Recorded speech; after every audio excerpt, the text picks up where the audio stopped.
Recording in progress.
Buenas tardes, señoritas. Buenas tardes, jóvenes. ¿Se escucha el audio antes de comenzar?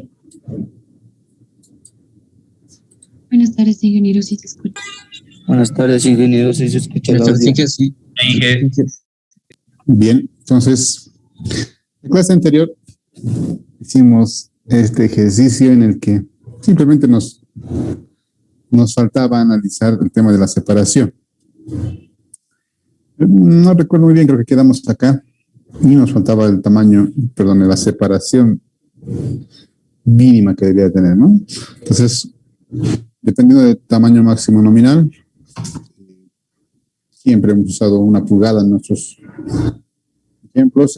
Va a depender de su diseño de mezclas. Ustedes, en su diseño de mezclas, ya tienen que ver qué tamaño máximo nominal van a hacer, van a colocarle en su diseño. Entonces, sí, tendría que superar, ser mayor a los 3/4 de ese tamaño máximo nominal, ¿no? Entonces, para nuestro ejemplo, estamos tomando aún, sigue el tema de agregados máximos de 1 pulgada. Entonces, cumple también, ¿no? Porque va a ser mayor que los 33 milímetros nuestra separación, que en este caso nos salió 210. Entonces, sin más, con todos los requisitos o las verificaciones que me pide la norma cumplen. Por lo tanto, yo ya podré asumir de que van a ser 17 basas y de 16 separados cada 210, ¿no? Entonces, esa va a ser la enfesadura que va a tener nuestra zapatita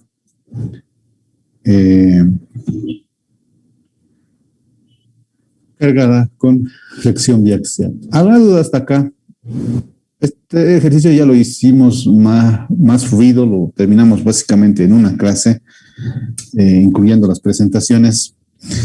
Hicimos la presentación y el ejercicio en una sola clase, ¿no? Debido a que ya, si se han fijado ustedes, varias cosas se van repitiendo, los conceptos son similares.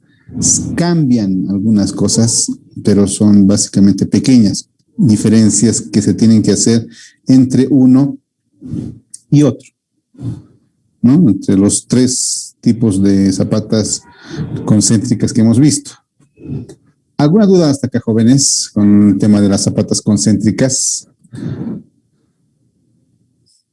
¿O alguna duda con sus proyectos? Porque yo supongo que ya están avanzando sus proyectos. Hasta acá es donde tienen que hacer sus proyectos. Vale decir, en sus proyectos van a diseñar estos tres tipos de zapatos, ¿ya? Obviamente van a tener que acomodar dependiendo dónde esté ubicado la zapata.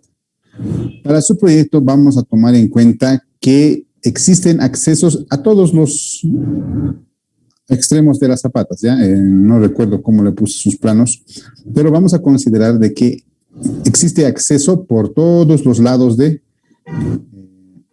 la estructura, ¿ya? Por lo tanto, tranquilamente van a poder usar zapatas concéntricas, ya sean axiales, ya sean uniaxiales o biaxiales, ¿no? Cualquiera de las tres que avanzamos hasta ahora la van a poder usar, ¿no? Van a tener que evaluar el tema de si tienen los momentos. Van a fijar ustedes que en algunos prepondera mucho el momento en un solo sentido, por lo tanto, este será simplemente una zapata con flexión uniaxial. Cuando el momento flector es grande en los dos sentidos, X, Y, entonces tendrán una zapata con momento flector biaxial, flexión biaxial. Cuando vean ustedes que en una de las zapatas el momento flector es bastante pequeño, casi nulo, entonces ustedes van a ver, ahí van a poder usar el diseño de zapatas con carga axial, simplemente, ¿no? Con carga concéntrica, le decíamos, perdón. Los jóvenes, sus proyectos están avanzando, ¿verdad? Porque su proyecto va a ser para la siguiente semana, les di a la anterior semana. 2 semanas básicamente van a tener con su proyecto. Bueno, para entregar su proyecto van a tener 2 semanas, ¿no? Ya ha pasado una semana, ahora nos vamos a la siguiente semana.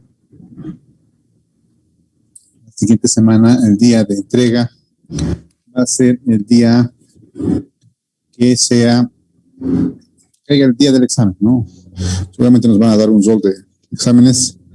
El día que caiga el examen va a ser el día de la entrega. Independientemente que sea en ese día el examen, probablemente nos modifiquen el día o la hora del examen, dependiendo del tema de disponibilidad de aulas. Pero independientemente de eso, la fecha que esté en cronogramas es la fecha de entrega de proyectos. No se modifica. Hasta la medianoche de ese día me tienen que entregar el proyecto. No medianoche, sino hasta las 11:55, que me permite la plataforma, ¿verdad? Hasta 11:55. Más allá, los proyectos ya no van a poder ingresar a la plataforma. Ustedes saben bien que se bloquea la plataforma una vez que pasa el tiempo estipulado, ¿no? Entonces, una vez que salga el cronograma, yo voy a colocarle fecha y hora en la plataforma para que puedan ingresar sus proyectos. Las jóvenes, señoritas.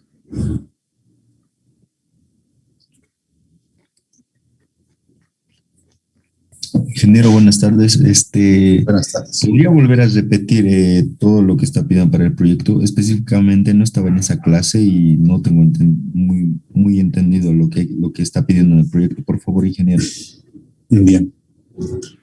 Me van a hacer el diseño estructural. Ustedes ya hicieron el diseño geotécnico, ¿verdad? ¿Recuerdan? Hicieron para todas las zapatas, calcularon en el anterior ciclo B y L, o B, considerando que eran cuadradas, ¿verdad? Hicieron dos métodos. Uno lo hicieron con Meyerhoff y otro lo hicieron con Terzaghi.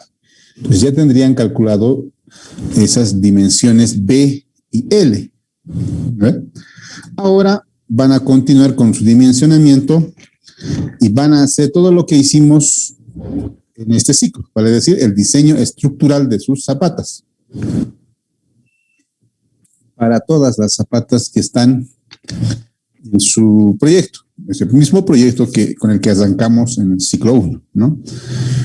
Que ya tienen las cargas últimas, tienen las cargas de servicio, pueden obtener el momento flector. Les dije que verdad que ingresen esa estructura a un software, ya sea el SAP, el SIPE, Zobot, Tecla, RAM Elements, no sé cuántos softwares más hay todavía, ¿no?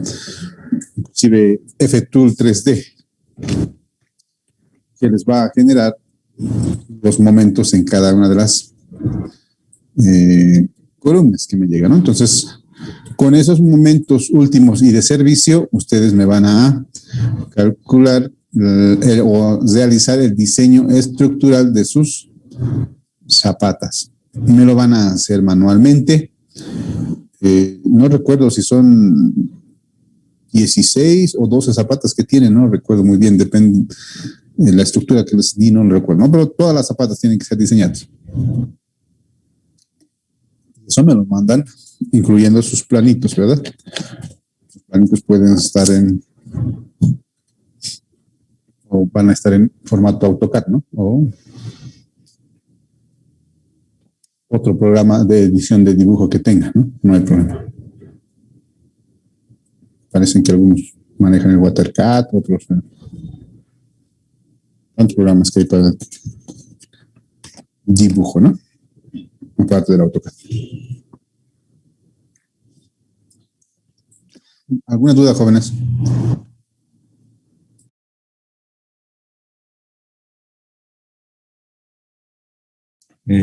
Ya está entendido, ingeniero. Gracias. Bien, ¿alguien más tiene duda? ¿Alguien ha empezado con su trabajo para no cargarse la última semana?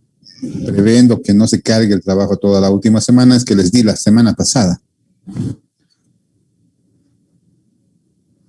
Bien, entonces yo supongo que todo está claro. Bien, entonces continuamos. Hasta acá se va a hacer el tema de diseño de sus zapatos, ¿no? Porque tampoco les voy a pedir lo que avancemos en esto y que lo hagan también en su proyecto, ¿no? Porque no va a dar el tiempo. Hasta acá, los tres tipos de zapatas los van a aplicar a su proyecto, tomando en cuenta que todos los lados de nuestro edificio, de nuestra estructura, tienen salidas, no tienen muros que les impidan realizar sus zapatas, tienen salidas a cualquiera de los laterales. Ese es el caso que más se usa en los edificios multifamiliares de la ciudad de La Paz, ¿no? Con salida a los lados. Bien. Entonces ahora continuaremos. Voy a dejar de compartir esta pantalla. Vamos a continuar con el siguiente tipo de zapatas. Lo que vamos a seguir avanzando hasta el día jueves va a ingresar al examen, pero no ingresa en su proyecto, eso que quede claro. Va a ingresar al examen todo lo que vayamos avanzando hasta el día jueves. Seguimos con el siguiente tipo de zapatas. Ya vimos todas las zapatas concéntricas.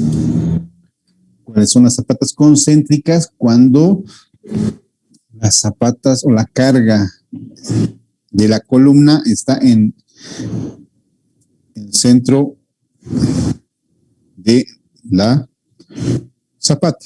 Esas son las cargas concéntricas, zapatas concéntricas. Ahora vamos a entrar a ver lo que es las zapatas excéntricas.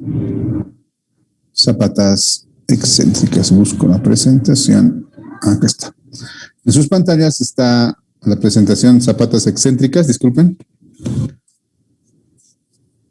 Sí, ingeniero. Bien. Zapatas excéntricas. Más conocidas. Perdón, no más conocidas. Entre las zapatas excéntricas tenemos dos tipos de zapatas. Unas son las zapatas medianeras y otras las zapatas esquineras. ¿Ya? Las zapatas medianeras se las usa cuando tenemos límite con una propiedad y cuando tenemos esquineras las usamos cuando tenemos límite con dos propiedades, ¿no? Entonces nos provoca una zapata esquinera. En este caso vamos a entrar primeramente con la zapata medianera y vamos con la presentación. ¿Qué es una zapata medianera? Son aquellas que soportan una columna dispuesta de tal forma que una de sus caras coincida con el borde de la zapata. ¿Ya? Una de las caras de la columna va a coincidir con una de las caras de la zapata o uno de los bordes de la zapata. Uno simplemente. A eso se conoce como zapata medianera y básicamente, gráficamente es esta la idea, ¿no? Una de las caras de la columna está básicamente coincidiendo con el borde o con uno de los bordes de nuestra zapata. El concepto sencillo de lo que es una zapata medianera. Básicamente, su uso es cuando tenemos limitaciones de colindancia, ¿no? Ustedes saben que cuando tengo una propiedad no puedo pasar más allá del límite de mi propiedad, tanto por encima de la superficie como por debajo de la superficie. Entonces, alguien me decía alguna vez no un colega, sino un dueño de propiedad, que no quería hacer zapatas medianeras, quería hacer las que hicimos las anteriores clases, las zapatas concéntricas, invadiendo así al colindante, al vecino colindante. Me decía, pero su propiedad es por encima de la superficie, no tiene nada que ver por debajo. Pues no, ¿no? Entonces, no debemos de invadir tanto por encima de la superficie como por debajo de la superficie. No podemos pasar ese límite de propiedad, ya que nos indica sus planos. Entonces, debido a esa limitante, es que nosotros tenemos que usar estas zapatas medianeras. Existen 4 sistemas, ¿ya? Tienen que ver con básicamente 2 sistemas en sí, pero con diferentes tipos de consideración de cargas que lo hacen volver 4 sistemas, ¿no? Vamos a tener este sistema, que es un sistema tensor, en el que debido a la excentricidad, ustedes entenderán, vamos explicando primero qué se produce cuando nosotros hacemos o construimos, diseñamos ese tipo de zapatas. Ustedes entenderán que vamos a tener una carga, ¿no? Una carga acá. Una carga N lo simboliza en esta gráfica. Esta es una gráfica sacada del texto de Calavera. Diseño de cimentaciones de Calavera. Entonces, como tenemos una carga que no está coincidiendo con el centro geométrico de la zapata, debido a esta distancia que se conoce como excentricidad, debido a esto, se genera un momento flector. Ustedes saben que debido a un brazo y una fuerza puedo generar un momento flector, ¿no? Que si bien no llegará de que va a llegar, pero si no llegara, se va a producir un fenómeno de vuelco. Ustedes entenderán que esto va a querer volcar en este sentido, porque no está actuando sobre su centro de gravedad, ¿no? Al no estar actuando sobre su centro de gravedad, se genera una especie de vuelco. Al generarse esto, podemos hacer dos tipos de análisis, ¿ya? Un análisis en el que consideramos que toda la reacción, vale decir, esa tensión que se producía en el suelo desde acción, va a ser uniforme. Perdón, en el inciso A están como variable, ¿no? Para decir que acá vamos a tener mayores tensiones, acá menores tensiones. Esa es nuestro primer sistema. Como segundo sistema tenemos el mismo, pero que consideramos que la tensión es uniforme, ¿no? En este caso, al intentar volcar este sistema, esta carga T va a ser la que me va a resistir o va a evitar ese vuelco, ¿ya? Va a evitar ese vuelco, esta carga T. Y lo mismo acá, solamente que en esto vamos a considerar como que esto es constante, ¿no? En el siguiente sistema, para equilibrar ese vuelco, se genera esta viga, que esta viga se llama viga de cimentación. Esta viga era la viga de encadenado. Esta viga es viga de cimentación, ahí la diferencia, ¿no? Y cuando tenemos viga de cimentación, también vamos a tener dos consideraciones. Cuando consideramos carga variable y cuando consideramos carga uniforme, ¿no? Entonces son los cuatro sistemas. Podemos diseñar en cualquiera de los cuatro. El más, digamos, usado es este, que tiene que ver con sistemas de vigas de fundación. Es el más usado por los ingenieros, porque los maestritos usan este, pero sin hacer el cálculo, ¿no? Sin hacer el cálculo usan este. Sin saber que están usando este, usan este. Entonces nosotros vamos a dedicarnos a usar uno de estos dos. El más sencillo es este, obviamente, ¿no? El que tiene que ver con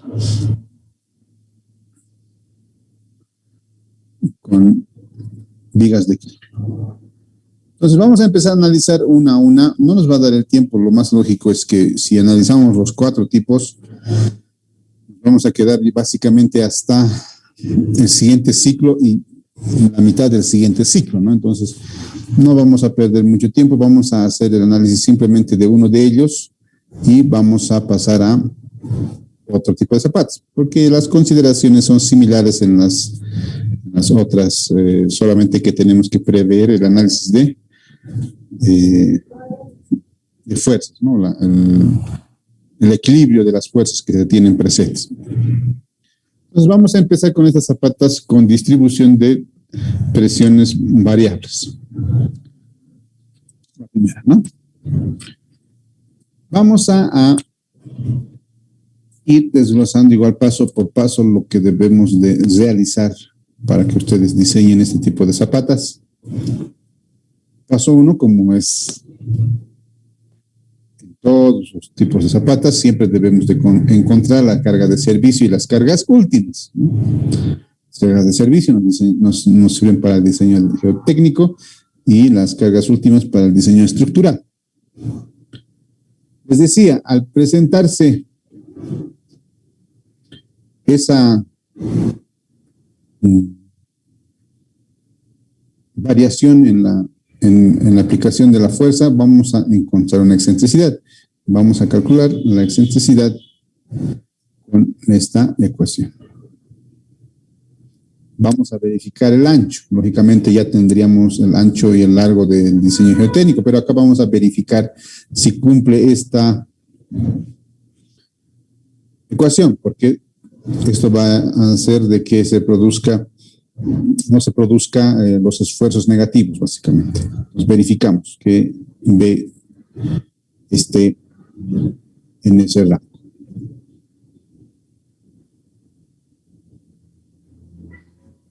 Me dice que la relación entre B y L, o L y B, como me dice acá, es de 1.25 a 2 normalmente, ¿no? Al igual que en otro tipo de zapatas en las que estaban cargadas con un momento flector en un solo eje.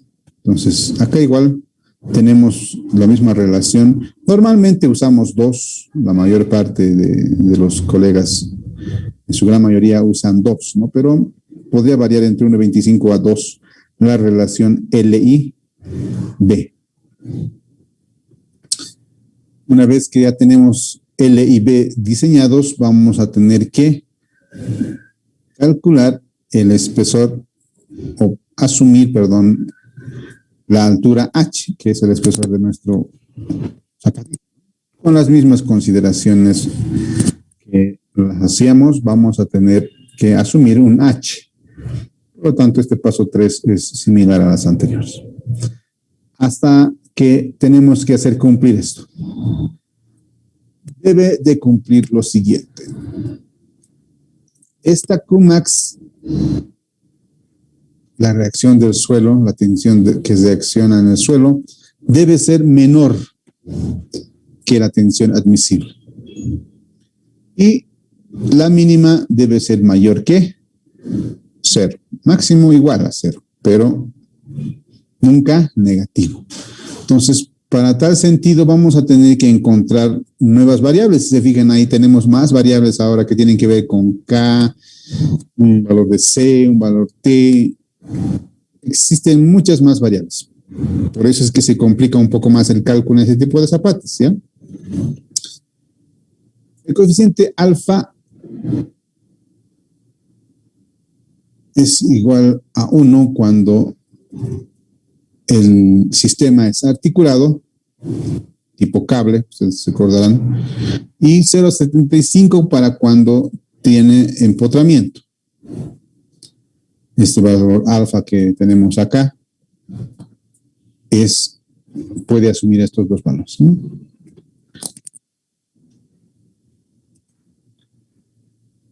También tenemos que determinar el coeficiente de Poisson. Y se lo puede determinar por un ensayo de laboratorio. En mecánica de suelos, el coeficiente de Poisson en un laboratorio les va a proporcionar fácilmente esto. O podrían asumir de la bibliografía, ¿no? Que generalmente es lo que hacemos cuando no tenemos datos. Valores que nos den un aproximado, ¿no? Por ejemplo, para suelos arcillosos me dicen 0.35, suelos arenosos de granos gruesos 0.25. Son los rangos por los que va a circular. Determinar el módulo de elasticidad del suelo. Determinar el módulo de elasticidad del suelo. ¿Y cómo vamos a hacerlo? Con esta ecuación. E es igual a 1 sobre M sub B. Entonces voy a tener que calcular M sub B. Enseguida vamos a ver qué es M sub B. Me dice determinar también el módulo de elasticidad del hormigón, de la columna. Este hormigón es de la columna, que en alguna oportunidad podría ser de diferente material, vale decir, de diferente resistencia, porque este módulo de elasticidad depende de la resistencia característica que tenga nuestro hormigón. Alguna vez han hecho de diferentes valores, pero por lo general son iguales, ¿no? Pero siempre, tomando el caso más extremo, pensaríamos de que van a hacer con valores diferentes, ¿no? Para cuando hagan con valores diferentes, el módulo de elasticidad del hormigón va a ser para la columna. ¿Y cómo se la calcula? La norma me prevé estos valores. La norma, esto está sacado de la norma ACI, es la boliviana. No me he fijado en la norma boliviana cómo están calculando. Y tiene que ver con el tipo de agregado, básicamente, ese módulo de elasticidad y la resistencia característica, ¿no? Esta ecuación, como comentario, es calculada por los americanos, ¿no? Nosotros, en nuestro medio, que yo sepa, no tenemos todavía una ecuación que nos diga cuánto es el modo de elasticidad en función al tipo de agregado que presentamos en nuestro medio. Ya no tenemos. Pero no está de más. Tal vez alguien se anima a hacer una tesis para encontrar ese modo de elasticidad, ¿no? Que es media complicada, pero nunca está de más, ¿no? Un tema de tesis. Entonces, dependiendo qué tipo de agregado es, vamos a calcular el hormigón, pero de modo de elasticidad del concreto de la columna, ¿no? Determinar el módulo de balasto lineal. El módulo de balasto es un valor que se obtiene de un ensayo de laboratorio o por relaciones en función a la capacidad del suelo.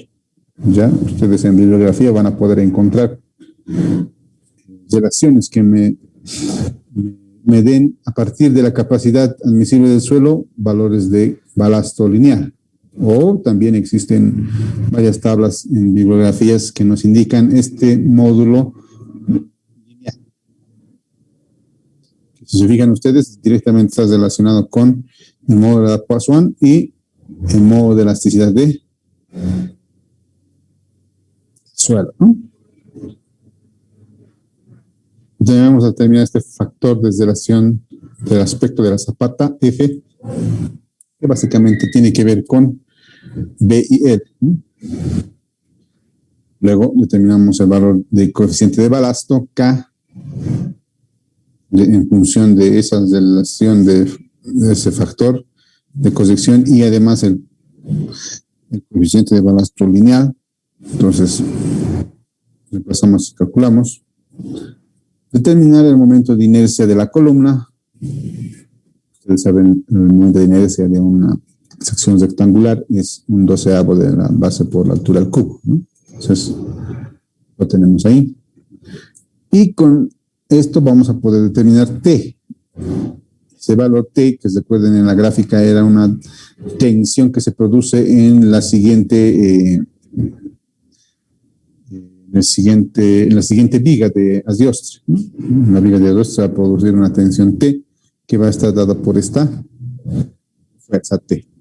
Y con esos valores vamos a poder finalmente verificar Qmax y Qmin, ¿no? Reemplazamos todos los valores y vamos a tener Q máximo y Q min, ¿no? Acá atrás lo teníamos como ecuaciones, ¿no? Tenemos que verificar estos dos. Se complica un poco más por el tema de las variables que ingresan en nuestro sistema, ¿no? Pero no es nada complicado. Me dice que debo revisar el punzonamiento cortante bidireccional. Este paso es similar al anterior, con la única diferencia que la sección que se va a generar o va a resistir a punzonamiento es diferente, ¿no?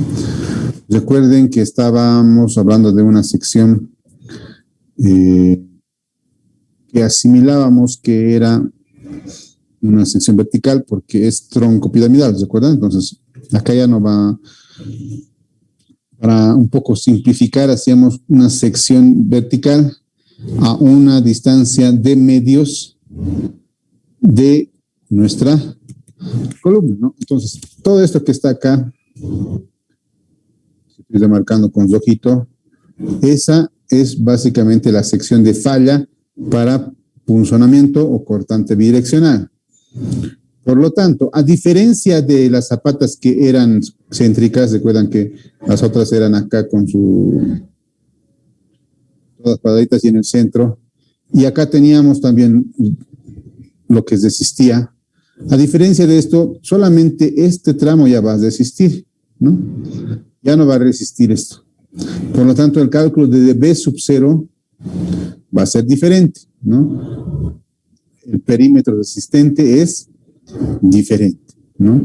Así también, el cortante que produce por este esfuerzo es diferente. Por lo tanto, la ecuación que va a calcular ese cortante es la siguiente, es esta, ¿no?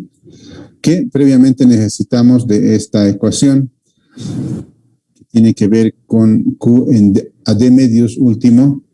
Está calculando este valor de Q este valor. Ustedes, por relación de triángulos, si tiene estos dos máximos y mínimos, van a poder calcular esto, ¿no? Y máximos y mínimos podemos determinar de igual manera como lo hicimos en servicio, solo que aquí va a ser en último, ¿no? Como hicimos en servicio, de igual manera podemos calcular también en últimos y hallar este Q de medios último, ¿no? Que es la reacción o la tensión del suelo a una distancia de medios de la cara de la columna. Entonces, reemplazamos, esto se puede verificar mediante su análisis de estabilidad. Han aprendido, ¿no ven? No sé cómo le llaman ustedes, estructuras isostáticas, análisis estructural, estabilidad estructural, no sé cómo le llaman a su materia, en la que calculaban el cortante para una viguita, para una viga en volado, ¿vale? Entonces, con esa misma idea se puede deducir esta ecuación y vamos a generar una práctica en función a eso. Vamos a generar una práctica para que puedan ver cómo calcular eso, ¿no? Y ustedes saben que esa cortante cortante última bidireccional, ahí tenemos todos los valores referentes, debe de cumplir esto siempre, ¿no? No se modifica, lo único que modifica es el cómo calcular esto, pero estas de acá no van a ser modificadas, siempre deben ser menores a las 3 ecuaciones, ¿no? Ahí tenemos los valores. En este caso ya va a cambiar este alfa sub s, porque recuerden que este alfa sub s, antes usábamos el 40 porque estaba en el interior de la zapata. En este caso ya estamos a un borde, a uno de los bordes de la zapata, pues vamos a usar este otro, ¿no? Que es 30. Para zapatas medianeras se usa 30.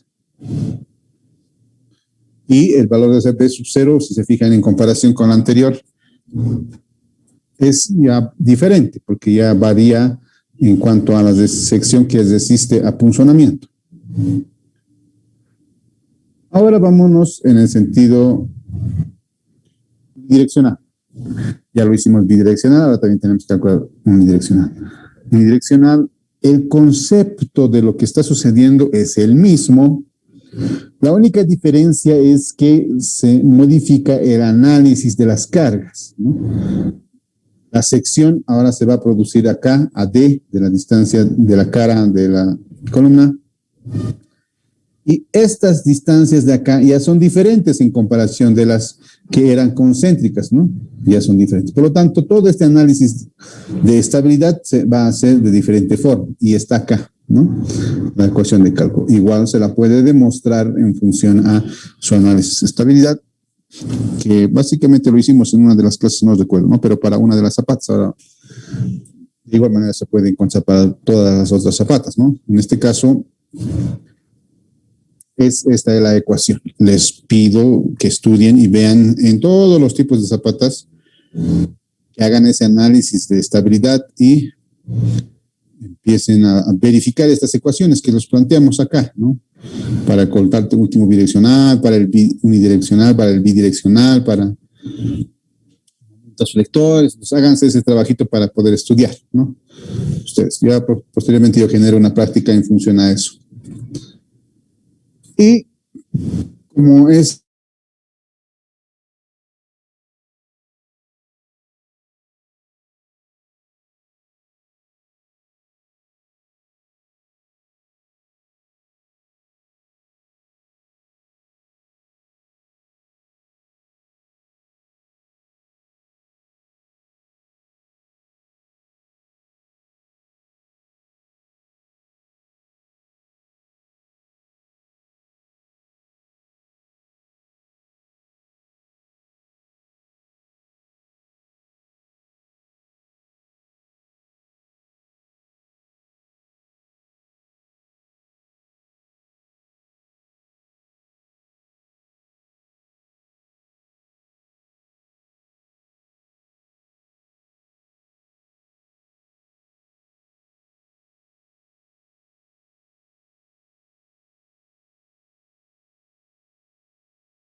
Recording in progress.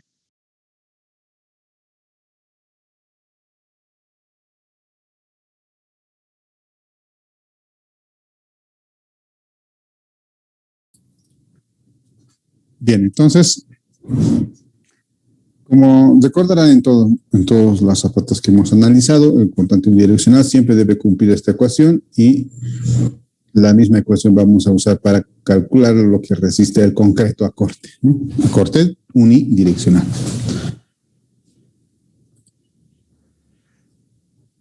La diferencia es que vamos a tener dos, un longitudinal que va a estar en este sentido, un cortante longitudinal, y un cortante transversal que va a estar en este otro sentido. Lógicamente, si hago acá o acá va a ser el mismo valor, ¿no? Porque esto está en el centro.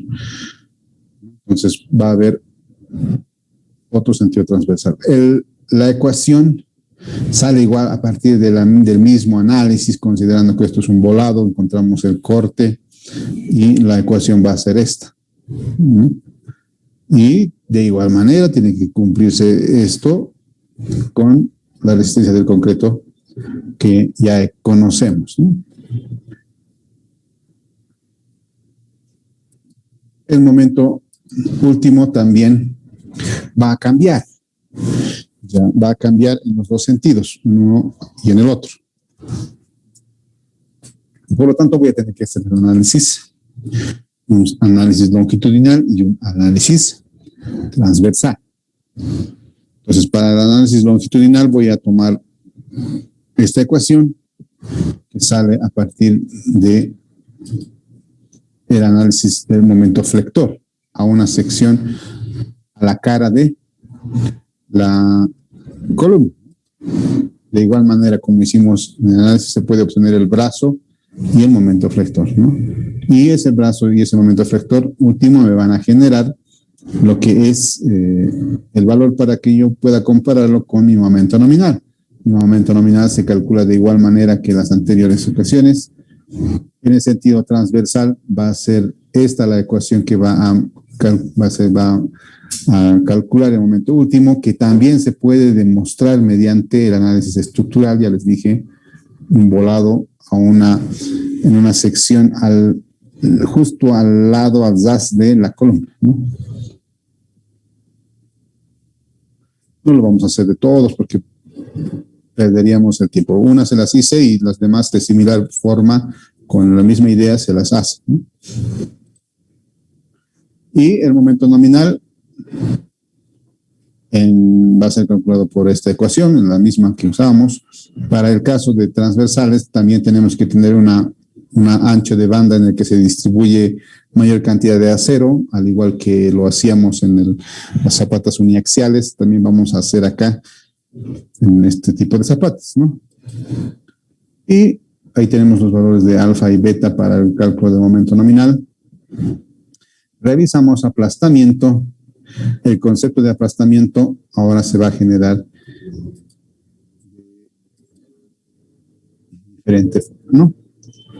Y vamos a verificar el detallamiento también. Las mismas condicionantes que teníamos son las que se repiten. Y por último, también tenemos que verificar las cuantías y las armaduras mínimas, ¿no? La longitud de desarrollo también debe ser verificada con los parámetros que ya conocemos, ¿no? Entonces, si se fijan ustedes, una vez que hacemos el análisis de todos los valores que tienen que ver con la tensión en el suelo, todos los parámetros que se han incrementado ahora, porque antes era bien fácil. Hallábamos la excentricidad para cuando había excentricidad y reemplazábamos, teníamos el máximo y el mínimo, ¿no? O en el caso de las que eran concéntricas, simplemente directamente hallábamos el D con la geotecnia, no había ningún problema. Acá se complica un poco porque tenemos que encontrar muchos más valores, pero si bien se complica, no en el sentido de que es más difícil, sino que es más largo el trabajito, ¿no? Eso no más es la diferencia. Por lo demás, todo es similar El análisis estructural es muy importante para ver y calcular el momento último o los momentos las cortantes últimas, ya sean bidireccionales o unidireccionales. El mismo concepto se usa para todos los tipos de zapata, inclusive para losas de fundación. Vamos a seguir viendo el mismo concepto, jóvenes, ¿no? Entonces, vamos a pasar a un ejemplo, si es que no tienen alguna duda acá. ¿Alguna duda, jóvenes?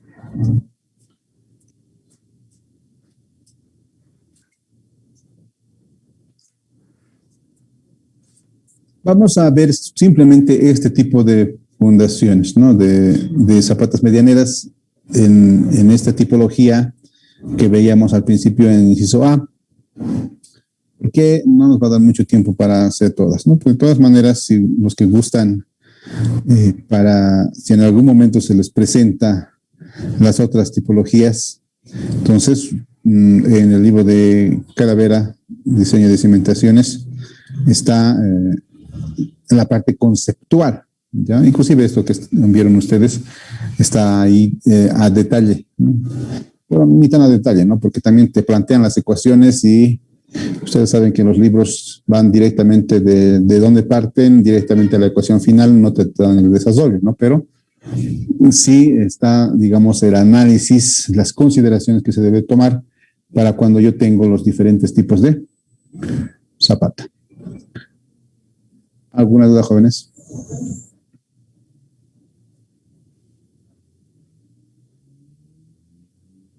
Bien. Entonces, como siempre, ustedes nunca tienen dudas, vamos a pasar directamente a el ejemplo.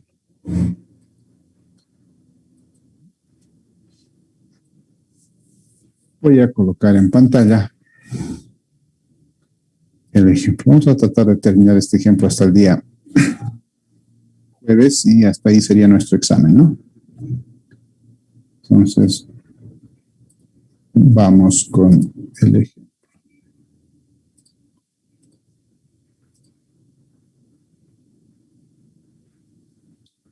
Ese era el ejemplo del anterior. Vamos a generar ahora el ejemplo para esta parte de zapatas medianeras. Ahí está.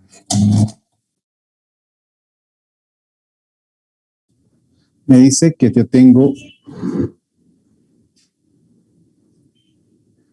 que proyectar una zapata medianera de hormigón armado que calcule las dimensiones y la armadura. Básicamente tengo que hacer el diseño estructural en pocas palabras, ¿no? Siempre voy a tener las cargas, un momento que se me va a generar y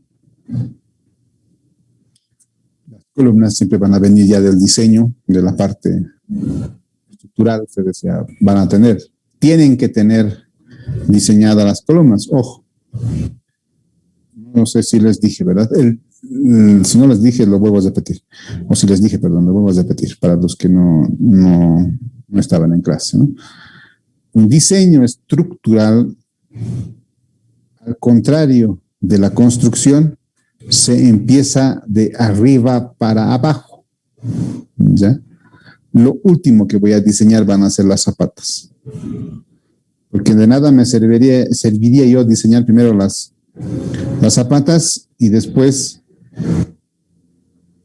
columna, ¿no? Porque para el diseño de zapata yo necesito las dimensiones de mi columna. Y no solo eso, necesito las cargas de toda la estructura que va por encima. Y para eso ya tendrá que estar definido todo lo que voy a poner encima, ¿no? Las losas, si van a ser bidireccionales, unidireccionales, si vamos a tener vigas descolgadas, vigas planas, ábacos, todo ese tema generan diferentes tipos de cargas. Cada tipo estructural genera diferentes tipos de cargas. Ya tendrá que estar todo diseñado y recién el último paso es diseñar la zapata, ¿no? Eso es recordarles. Por lo tanto, ya tengo que estar con las columnas diseñadas, los momentos y las cargas, tanto de servicio y últimas, también ya realizadas. Solo en el caso de nuestro proyecto lo estamos asumiendo como que ya estuviese diseñado. Lógicamente, en la vida real ustedes van a diseñar primero la estructura bien y después de eso van a diseñar la zapata. Pero como nosotros no podemos ponernos a diseñar la estructura, porque eso lo hacen en hormigón armado, entonces nosotros vamos a considerar que ese predimensionamiento que hicieron ustedes en su primer capítulo, en su primer ciclo, va a ser las cargas que van a llegar a nuestra zapata. Solamente a efectos académicos, que se entienda bien, ¿no? Tienen que hacer primeramente el diseño final antes de hacer este diseño. Bien, vámonos a ir paso a paso a avanzar también este diseño. Acá ya nos vamos a tomar cierto tiempo también en las cosas que son nuevas para esta zapata y nos vamos a pasar de volada también las cosas que ya sabemos cómo se hacen, ¿no? Entonces, solo las cosas nuevas nos vamos a quedar a detallar porque quiero terminar esto hasta el jueves máximo para que puedan estudiar su fin de semana, ¿no? Bien, entonces vámonos con el paso 1. El paso 1, como ha sido siempre en todos, tiene que ver con el diseño o la determinación de las cargas, ¿no? El paso 1 siempre son las cargas. Como yo ya los tengo acá, seguramente en mi análisis estructural me ha generado estas cargas, entonces yo ya directamente ese paso 1 lo tengo calculado. Como paso 2 me dice que yo debo determinar la excentricidad. Paso 2.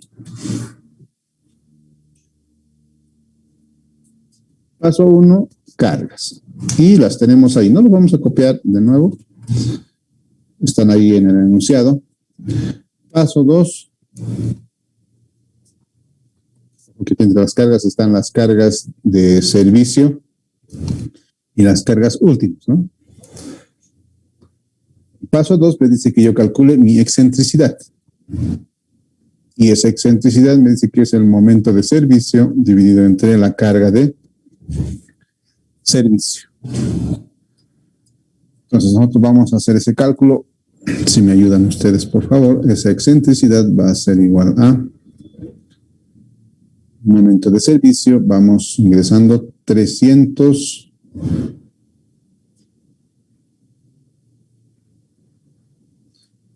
Para no complicarnos un poco, vamos a dejar en 300 kilonewtons. Acá vamos a dejarlo en carga de servicio es 750. 750. ¿Cuánto le sale esa excentricidad, jóvenes? 0.40, ingeniero. 0.40. Denme un segundito, voy a...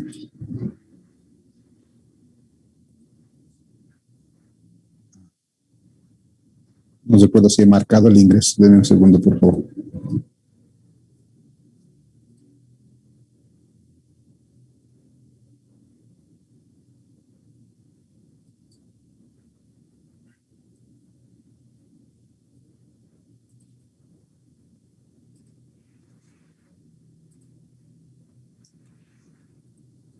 Bien. Decías 40. 0.40. Ingeniero. Recordemos que esto estaba en kilonewtons metro y esto estaba en kilonewtons, por lo tanto esto me salió en metros. Pero recuerden que a mí me gusta trabajar siempre en milímetros y eso van a ser 400 milímetros, ¿no? Ya no lo he llevado acá porque si se acuerdan aquí se lleva mucho cero, entonces una vez calculado recién lo estoy convirtiendo, pero siempre voy a trabajar mis distancias en milímetros. Una vez que tengo eso, debo verificar, me dice en mi paso 2, el valor de B. Como yo no tengo este valor de B, entonces yo voy a hacer el cálculo acá nomás, ¿no? Porque no tengo mi diseño geotécnico de este zapato, entonces voy a verificar ese valor de B con la siguiente ecuación. Me dice que B debe ser mayor que la carga de servicio. Se lo voy a poner acá la ecuación porque ustedes por ahora no lo tienen. 2 veces paréntesis B menos 2 veces la excentricidad por la carga, perdón, la tensión admisible del suelo. Y eso vamos a verificar nosotros. Vamos a colocar B mayor que. Carga de servicio 750. Ahora sí lo voy a llevar a newtons. 2 veces. Tengo B. Menos 2 veces la excentricidad, 400. Por la tensión admisible, que ahí en mi ejemplo me dice 0.15 megapascales. 0.15 megapascales.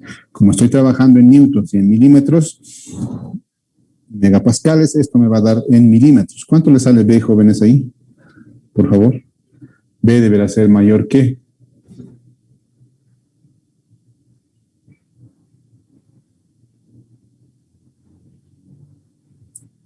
Ustedes, para que lo ingresen a la calculadora, ingresenlo con un igual aquí, ¿no? Porque no permite este signo. Tal vez alguna calculadora lo permita, ¿no? Pero no todas.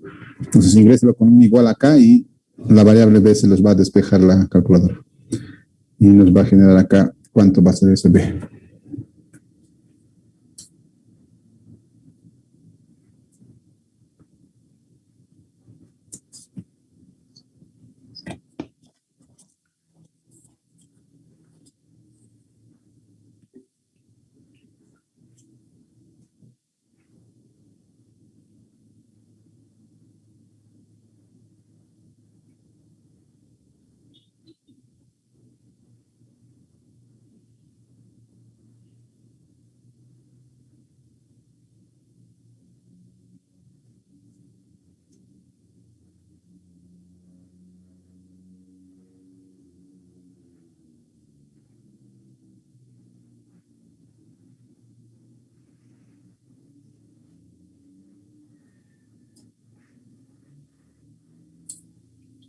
Inge, me salió 2030. Inge, a mí me sale 1230,95.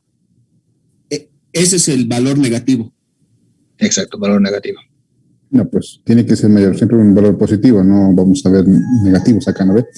O ustedes pueden construir un B negativo en obra. No ve, entonces vamos por el valor positivo, por favor. 2030.95, ingeniero. 2030.95. ¿Cómo saben ustedes? No podemos. 2030. Sí, eso da, ingeniero, está bien. 2030 sería algo así como 2,3 centímetros, ¿no? 2 metros, 3 centímetros. Como no existe esa medida, entonces yo me voy a ir a asumir un valor. Debe de ser mayor. Entonces yo voy a asumir un valor B igual a 2100. Eso sería como 2 metros con 10 centímetros, ¿no? Pues 2100 milímetros va a ser mi lado B. Y les decía en la presentación que la relación L sobre B va a variar entre aproximadamente, se asume estos valores, entre 1,25 y 2, decía, ¿verdad? Por lo general, el más usado, el que comúnmente usan los ingenieros, es el valor de 2. Entonces, nosotros también usaremos ese valor, ¿no? Si ustedes gustan, pueden bajarlo, subirlo, pero en función también a los valores, parámetros que tienen que cumplir, que enseguida vamos a verificar, ¿no? L sub B es igual a 2 para nuestro caso. Vamos a asumir L sub B igual a 2. No me dicen nada, entonces el ejemplo es que nosotros asumimos el más, digámosle, el más favorable para nosotros. Al tener ese valor, L va a ser igual a ¿cuánto? Si L sobre B es igual a 2, B vale 2100, ¿cuánto vale L?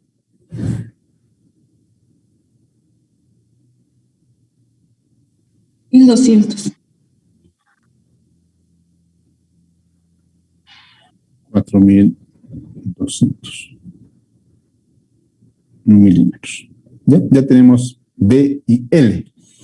Ahora sí podemos verificar nuestros valores Qmax y Qmin, ¿verdad? Y para eso tenemos que encontrar todas las variables que me decían, ¿no? Yo les voy a poner eso en un siguiente paso y enseguida les digo por qué. Dame un segundito. Voy a colocar mi presentación a la mano para que lo tengan ustedes también. Ya. Acá una cosa. Para este caso, para nosotros verificar, recuerdan que tenemos que verificar Qmax y Qmin. Entonces vamos a ir detallando todos los valores que necesitamos para ese cálculo. No voy a copiar la ecuación acá porque es una ecuación bastante larga. Se las voy a poner en las presentaciones, lo van a tener luego ustedes ahí. Pero yo tengo que calcular o verificar que el Q de servicio máximo tiene que ser menor que el Q admisible. Algo que también debo verificar es que el Q de servicio mínimo deberá ser mayor o igual que 0. Como máximo debería ser 0. Bueno, como mínimo debería ser 0. Menos que 0 no debería de presentarnos, ¿no? Entonces, para verificar esto yo tengo que calcular QS máximo. Entonces vamos a pasar por eso. Para ese QS máximo tengo que calcular primeramente, está el valor de lambda. Eso los voy a traer acá adelante para que podamos analizar con ustedes. Denme un segundo. Voy a cambiar de pantalla y traérselo acá. Ese valor de lambda está acá. Ahí.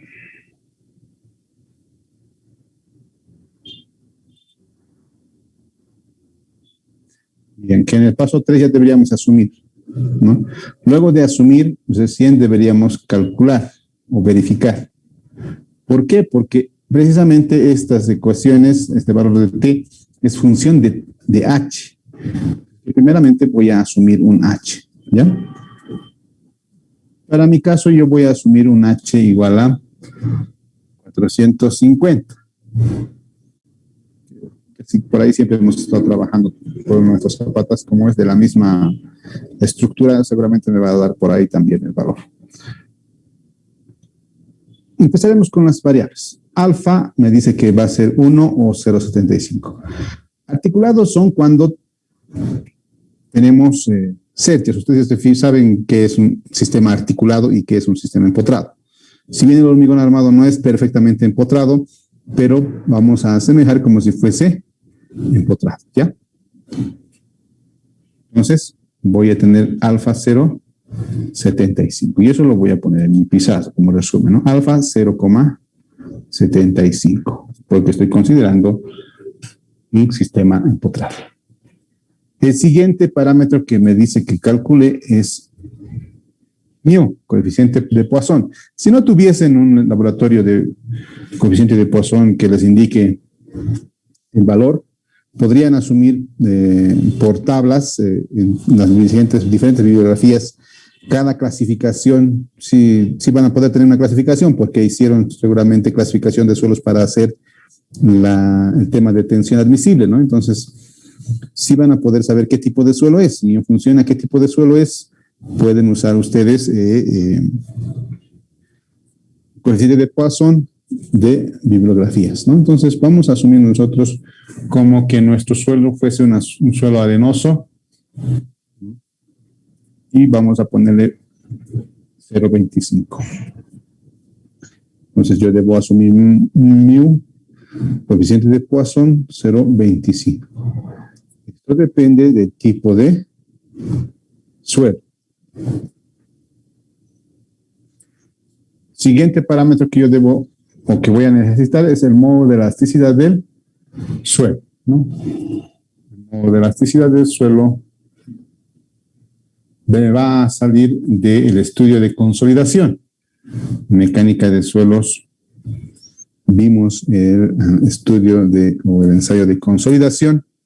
Bien, veíamos cómo se terminaban los laboratorios de consolidación. Me parece que ustedes hicieron laboratorio, hicieron un laboratorio virtual, creo, porque me pasaron notas de su laboratorio.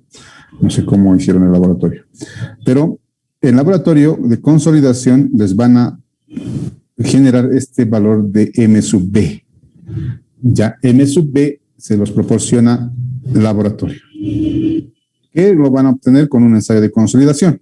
Entonces, si ustedes, fíjense que para diseñar una zapata medianera, ya empezamos a necesitar más variables como el tema de consolidación, ¿no? Y también, si en su momento es necesario, también vamos a necesitar lo que es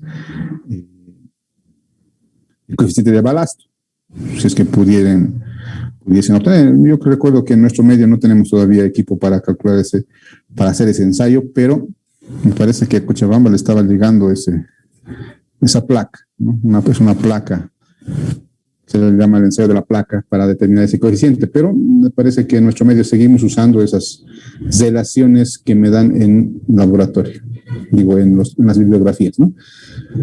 Para nuestro ejemplo, vamos a asumir que este valor M sub B es igual a 0.1 milímetros cuadrados sobre Newton. Lo voy a poner acá. M sub B, 0.1 milímetro cuadrado sobre Newton. Esto me da de un ensayo de consolidación.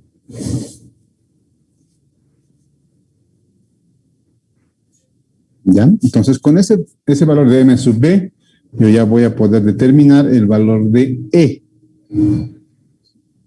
Veíamos en nuestra presentación, es 1 sobre M sub B. Sería el inverso, ¿no? Vamos a determinar, por favor, cuánto sale 1 sobre 0,1. Es 10, ingeniero. Del suelo. Modula C del suelo es 10 newton sobre milímetro cuadrado. Vamos avanzando, vamos a ver qué más tenemos. El modo de elasticidad de la columna. Tenemos estos 4 valores que me dice la norma ACI. Entonces, nosotros, por lo general, en nuestro medio, nuestros agregados son de origen sedimentario, porque en La Paz pasa esto de que tenemos suelos que vienen de ríos, ¿verdad? Entonces, pero no suelos, agregados que vienen de ríos, ¿no? De ríos, si bien son chancadas, pero los recogen los chancados en el río, ¿no? Generan esa arena de río. Por lo general, en nuestro medio, por lo menos en La Paz, de donde puedo dar fe, nuestros agregados son de origen sedimentario. ¿Ya? Por lo tanto, esta será la ecuación que nos va a ayudar a calcular ese modo de elasticidad.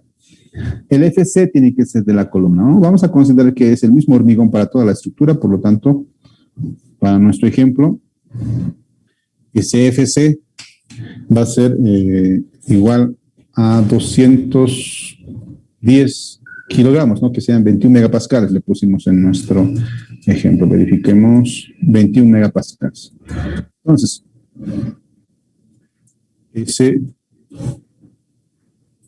módulo de elasticidad va a ser, reemplazando yo mi ecuación, me voy a ir a calcular el módulo de elasticidad del concreto de la columna, va a ser igual a 3.600 para agregados sedimentarios de 21 megapascales, que es nuestro tipo de hormigón.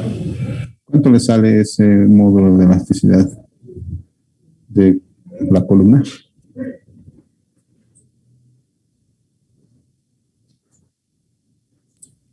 $16,497. 16,497 megapascales. Estas ecuaciones me devuelven valores en megapascales, ¿no? Para otros sistemas de unidades, por ejemplo las inglesas, es otra la ecuación que también lo van a poder encontrar a norma, pero para nuestro caso estamos trabajando todo con megapascales. Luego me dice, vámonos a la presentación, que yo calcule K sub L, que es el coeficiente de balasto lineal, que se puede determinar a partir de el modo de elasticidad del suelo que encontramos, ¿no? Entonces vamos a hacer eso ahora. Teníamos Poisson y tenemos también el módulo de elasticidad. También tenemos V y ya podemos calcular K sub L. Entonces eso yo lo que voy a copiar acá, K sub L, ya lo voy a reemplazar directamente. Me decía que es igual a arriba el modo de elasticidad del suelo y eso era para nosotros 10 newtons milímetro cuadrado. Abajo tengo B en nuestro caso es 2100. Abro paréntesis, me dice que es 1 menos el coeficiente de Poisson al cuadrado. En nuestro caso, el coeficiente de Poisson hemos asumido como 0,25 al cuadrado. ¿Cuánto les sale a esos señores? K sub L.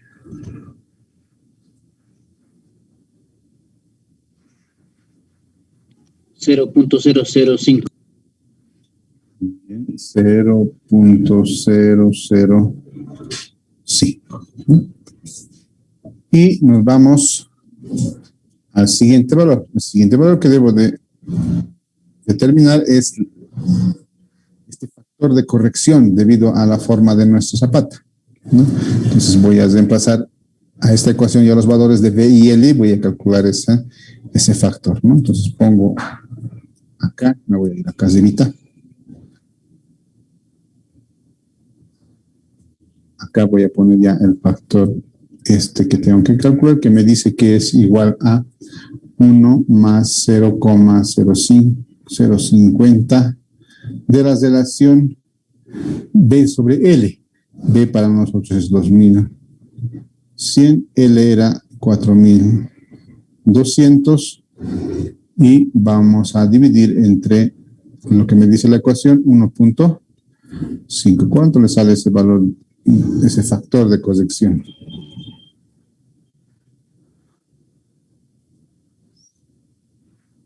0.833, ingeniero.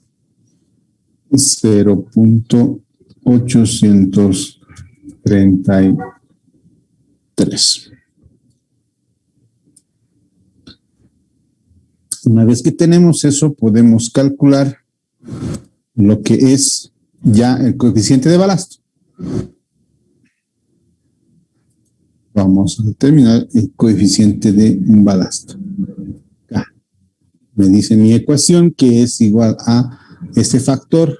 Voy a reemplazar directamente 0,833 dividido entre 0,67 multiplicado por el coeficiente que es 0,05.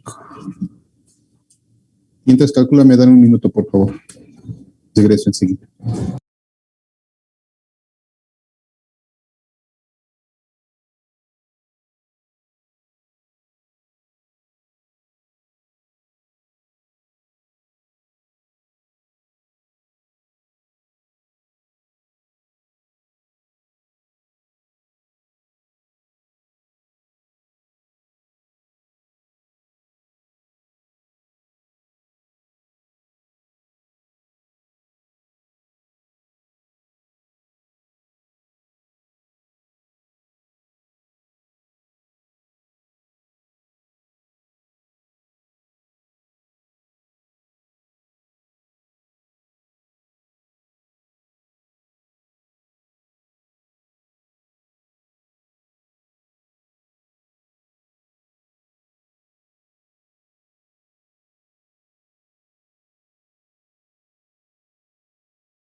Bien, ¿cuánto le salió ese valor de K, que es el coeficiente de Poisson? Perdón. el coeficiente de Balasto. 0,006. 0.006. 0,6, algo más, por si acaso, un valor grande tal vez. Dos. Es un valor muy pequeño, por eso es que estoy asumiendo una decimal más ahí. Bien, siguiente paso, y ya tengo ese coeficiente de balasto. Entonces, ahora, en este tramo extra, eso va muy fuerte, hemos calculado este coeficiente de balasto. Todo este trabajo sería, digamos, reemplazado si yo puedo hacer el ensayo de la placa y obtener este coeficiente de balasto. Ya, como les dije, en nuestro medio todavía no es muy regular encontrar este coeficiente de balasto como ensayo. Entonces, ustedes si encuentran ese valor de coeficiente de balasto mediante un ensayo, esto directamente ya va a darles el valor, no van a tener que hacer todo este trabajito, ¿no? Pero si es que no tuviesen, van a tener que hacer este trabajito para calcular este coeficiente de balasto, que es normalmente lo que hacemos acá, porque no tenemos hasta ahora algún laboratorio que me haga el ensayo de la placa, ¿no? Bien, entonces, seguiremos con el siguiente parámetro. El siguiente parámetro es calcular el momento de inercia de la columna. La columna, para nuestro caso, es una columna de 30 por 30 y yo voy a calcular su inercia. Inercia de la columna es igual a 1/12 de la base, que es 30 centímetros, por la altura, que es 30 centímetros al cubo. ¿Cuánto le sale esa inercia de la columna?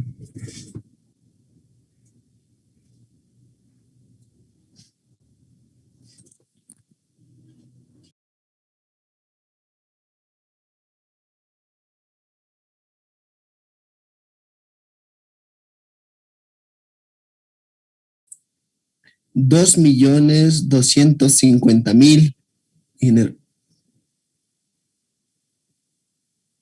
Me sale 675 millones. Sí, eso sale 675. Igual. Igual nos sale 675.